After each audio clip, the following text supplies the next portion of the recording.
É um cenário que muitos tentam simplificar, mas é bem complexo.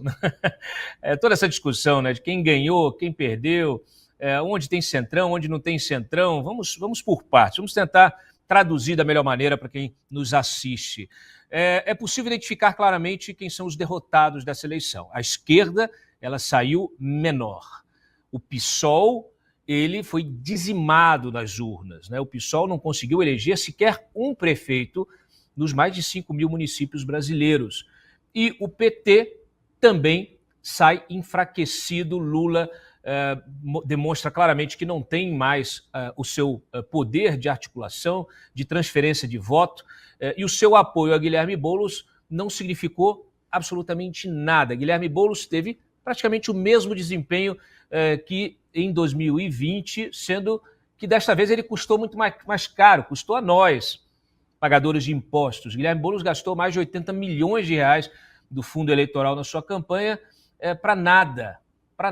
Enriqueceu os fornecedores de campanha, né? É bom a gente sempre colocar uma lupa nesses fornecedores. O fato é que não fez diferença. 80 milhões a mais numa campanha, presidente da República na sua campanha, toda a máquina à sua disposição, com anúncios de programas de governo, etc. Nada disso fez diferença. Por que não fez diferença, Cláudio? Bom, os motivos são vários. O Serrão acabou de citar. A entrega. A esquerda há muito tempo não entrega nada. A esquerda faz muita promessa. Ela é excelente em promessa. Ela sempre com aquele discurso sedutor, né, contra as elites, contra os bancos, contra os empresários. E quando você vai ver, ela não consegue entregar nada. Ela, na verdade, ela luta contra o Brasil, contra aqueles que produzem, que dão emprego. Ela luta contra fantasmas imaginários. Ela importou uma agenda identitária, uma agenda woke, que foi absolutamente rejeitada nesta eleição. O PSOL é o símbolo máximo dessa agenda, e o PT também embarcou nessa agenda, o que demonstra claramente que o eleitor está dizendo para a esquerda: parem já com isso. Vocês ficam defendendo questões artificiais que não fazem parte da nossa sociedade, enquanto o pobre continua pobre. E parem com esse negócio de bolsa esmola. Está muito claro. Auxílio é bom, mas auxílio é bom quando bem empregado, quando aquela política ela é feita para tirar o sujeito ali da miséria. Mas quando usam o auxílio para jogar, para fazer aposta online, jogar em bet e tantas outras coisas que estão acontecendo nesse país com esse dinheiro todo que nós também bancamos, aí não tem desculpa, né? Então, assim, o PT, a esquerda, de uma maneira geral, ela é incompetente, né? Além de corrupta, extremamente corrupta, como já demonstrou a Lava Jato, ela é incompetente. Basta ver o que está acontecendo no governo federal, com todas essas pastas também criadas em função dessa agenda woke, identitária, pasta dos indígenas, recorde de morte dos indígenas, reforço na pasta do Ministério do Meio Ambiente, recorde de incêndios, vamos proteger os direitos humanos e das mulheres, denúncia contra o ministro predador. Olha só, percebam, o eleitor não é idiota, o eleitor não é burro, o eleitor está cansado de gente incompetente, corrupta e está cansado de conversa fiada. Existe realmente um processo de politização do eleitor brasileiro, ele está cada vez mais atento, mais informado, por isso esse desespero colossal em se regular a rede social, em se calar os opositores, em se prender os opositores, em censurar a imprensa independente. Esse esforço ele é dirigido justamente dentro dessa tentativa desesperada de enganar o cidadão brasileiro.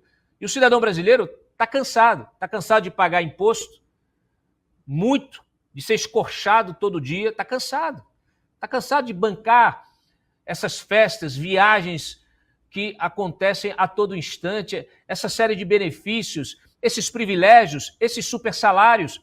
O eleitor está cansado de tudo isso. Então o eleitor está muito afim de se identificar em candidatos que tenham um outro discurso, que tenham um discurso que defenda virtudes e não vícios, que tenha um discurso que não defenda o criminoso, mas a vítima, que desenvolva políticas que realmente entreguem, que tenham performance, que melhorem de fato a educação, a saúde, a infraestrutura, que melhorem o ambiente, o ecossistema de empreendedorismo desse país, que consigam realmente fazer com que o Brasil se torne aquele país do futuro que nunca chega. É uma utopia pensarmos numa sociedade livre e próspera? Pode ser, mas essa força é irrefreável. E o cidadão pagador de impostos ele está muito afim de chegar lá. E ele vai chegar lá de diferentes maneiras. Tem candidato de direita aí? Eu voto. Não tem de direita, tem de centro-direita. Eu voto. Tem de centrão? Bom, depende se centrão está mais à direita ou mais à esquerda. Eu voto. E assim ele consegue se tornar protagonista do processo político. Por que nós temos hoje vários partidos e lideranças políticas olhando para a direita, fazendo discurso de direita? Até o Boulos virou conservador durante a eleição em São Paulo. Passou a defender guarda municipal, um sujeito que sempre foi a favor da desmilitarização da segurança pública. Ficou chateado porque vincularam o PSOL ou até a candidatura dele ao PCC, porque o PCC teria feito aí um salvo geral de eleição. Gente, o PSOL defende que pautas? Desencarceramento em massa, inclusive tem um PL para anistiar, não são os presos do 8 de janeiro, para anistiar os traficantes que foram presos por portar menos de 40 gramas, como liberou o STF. Né? Esse PSOL que defende justamente a descriminalização das drogas, que defende um relaxamento, que defende direitos de presos, de criminosos. Então é quase natural, quase automático que alguém, né, que se identifique com o crime, com o sistema criminoso, ou até o próprio criminoso, ou familiares, acabem votando em algum candidato do PSOL. Não há novidade nisso. Aí vem o PSOL tentar o quê? Bancar de moral, de moralista, de defensor da família, alguém que até ontem estava defendendo o aborto de criança, assassinato de crianças no ventre da mãe com 22 semanas. Percebam, o político é um oportunista. O político ele vai identificar onde está o maior contingente de votos. Quem tem a leitura desse cenário faz o movimento. O Valdemar Costa Neto, ele entendeu isso rapidamente e colocou o PL como um candidato de direita, um partido de direita. O partido PL é um partido de direita? Não. Ele é um partido que contém pessoas de direita. Ele pode vir a se tornar uma força efetiva de direita, mas hoje ele é apenas o partido que contém o bolsonarismo dentro. E o bolsonarismo é uma força, é a maior força hoje popular nas eleições. É aquele movimento, né, que não conseguiu estabelecer um partido, cuja liderança está aí sofrendo um assédio judicial implacável, mas é um movimento que se identifica com essas pautas. E é um movimento, então, que acabou sendo inoculado dentro do PL. Por quê? Por oportunismo, por uma visão oportunista de Valdemar Costa Neto, que é um chefe de partido, que é o dono de um partido, que é alguém que usa o partido para a mercancia do voto, que usa o partido para crescer o partido e crescer o seu próprio poder. Ele deve ser julgado e condenado e preso por isso? Não, isso é política. Isso é política. Cabe ao eleitor pressionar o Valdemar e as lideranças e os candidatos, né, e os governadores, prefeitos e todos aqueles que integram o PL a seguirem a pauta que o eleitor quer, que a sociedade majoritária quer. Porque também tem um contingente enorme de pessoas que não foram às urnas ou que votaram nulo, que são pessoas que também não estão satisfeitas com tudo que está aí, com o cardápio de candidatos entregue por esses partidos. São Paulo mesmo. Recorde de abstenções, de votos nulos e brancos. Por quê? Porque muitos eleitores olharam para o Nunes, não se identificaram com o Nunes, apesar de ter um vice de direita, não se identificaram com o Nunes, não gostaram de nada disso, são antipetistas, anti-esquerda por convicção, mas resolveram, então, votar nulo. Embora o voto nulo, infelizmente, não contabilize como um voto de protesto, que é algo que, inclusive, precisa mudar. Olha aí uma bandeira importante para a direita pressionar.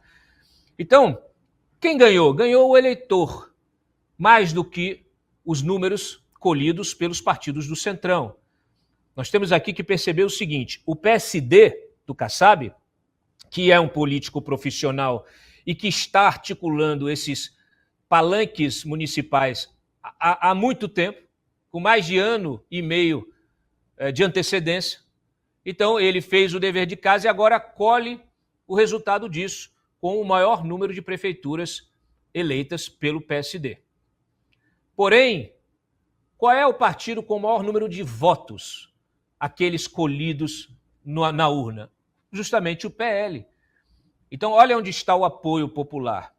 Mas, Cláudio, então por que o PL, essa força toda popular, ela não elegeu prefeitos? Porque aí estão os acordos de bastidor, como o que levou à reeleição do Nunes em São Paulo, no qual o PL de Valdemar optou por não ter candidato e se coligar com o próprio candidato do MDB, que, aliás, o MDB hoje também sai do segundo turno como partido com o maior número de governados, maior número de cidadãos, né, que serão governados pelo MDB. Então, assim, quem manda? Quem manda? Quem manda são os caciques eleitorais de acordo com o sistema político hoje estabelecido. Quem perdeu? A esquerda perdeu os candidatos, os partidos e também o eleitor. Quem ganhou?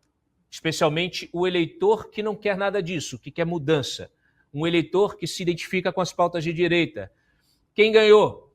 Os partidos de centro e do centrão, naturalmente, que integram esse sistema político. É um sistema político que uma hora vai para um lado, outra hora vai para outro, da gangorra. Já esteve com o Lula no passado, já vendeu seu suporte ao Lula nos mensalões e petrolões da vida, né? Abandonou o Lula em determinado momento, depois reabilitou o Lula com apoio, né, com essas alianças com o judiciário, daí do outro lado, e agora está do outro lado. Agora entendeu que o eleitor majoritário está à direita, então ele passa a se coligar com partidos de direita, porque ele entende que é aqui que está a força do voto. Por quê, senhoras e senhores? Porque é o voto que importa, é o voto que mexe com essa arquitetura, com essa máquina. Então, sem o voto, esses senhores e senhoras não são nada, não tem poder algum. Quem dá o voto? Você que está nos assistindo. Então, o Serrão falou muito bem. Pessoal que está à direita aí, parem de brigar, atuem com pragmatismo. Mas, porém, todavia, tenham muito claro que a direita, ela só utilizará esse potencial para a construção de um movimento e de partidos consistentes se ela souber negociar com o centrão, mas se ela souber, além de tudo, protagonizar esse processo e não ser arrastado por ele. Senão, quem vai mandar, naturalmente, é o centrão, e a direita e os candidatos e o próprio Bolsonaro serão apenas um ativo eleitoral, um cabo eleitoral para reforçar o poder já existente, já estabelecido do próprio centrão.